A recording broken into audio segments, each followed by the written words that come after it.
پەرلەمانتارانی بەغدا خشتانوێیەکانی بودجەی فیدرالیان بۆ ساڵی 2024-2025 پەسەند کردو مەعاشی فەرمانبەرانی هەرێمی کوردستانیش خرایە سەر خشتەکان و لە خەرجی کردارەکی ئینفاقی فعلی دەرهێنرا.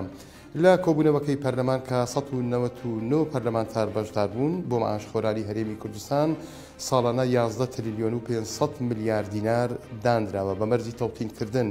هەروەها 3 تریلیۆن و 800 میلیارد دیناریش دەدرێت بە کۆمپانیاکانی نەوت بە مەرجی هەناردەی 400,000 بەرمیل نەوت بۆ سۆمۆ. هەروەها زوتکارانیش 742 میلیارد دینار وەردەگرن لە بەرامبەر ناردنی 873,000 تۆن گەنم.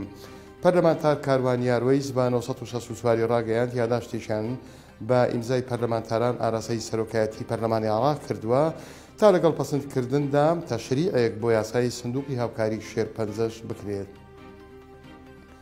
لە سەیرانگای بێخاڵ منداڵی خنکا و ئاگری پوشیش چەند دوکانێکی لە دهۆک سووتاند. لە ڕووداوەکەی بێخاڵ کە سەر بە ئیدارەی سۆرانە ئەو منداڵی کە خنکا تەمەنی 5 ساڵە و بەڕەگەز عەرەبە خێزانەکەیان بۆ گەشت و گوزار چووبوونە ناوچەکە بەڵام بە تەرمی منداڵەکەیانەوە گەڕانەوە شوێنی خۆیان.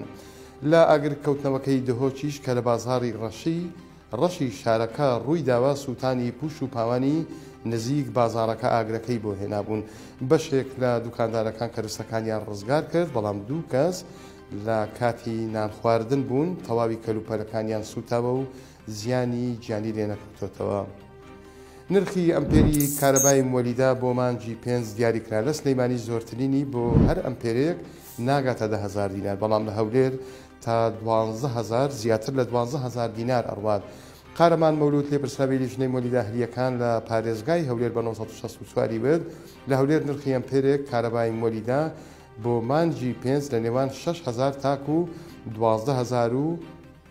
12,750 دینارە. لەبارەی جیاوازی لە نرخەکان کە زۆرن قارەمان مەولود ڕوونی کردەوە کە هۆکارەکەی ئەوەیە هەندێک گەڕەکی شاری هەولێر کارەبای مۆلیدە زۆر بەکار ئەهێنن کارەبای نیشتیمانیان کەمتر بوو بۆیە جیاوازی نرخەکان پەیوەستن بە کاتژمێرەکانی کارکردنی مۆلیدەکانەوە. هاوکات لە سلەیمانی مۆلیدەکان لە مانگی 5دا بە تێکڕا 160 بۆ 185 کاتژمێر کاریان کردبوو و نرخی هەر کاتژمێرێک بۆ 1 ئەمپێر بە 40 دینار دیاری کراوە.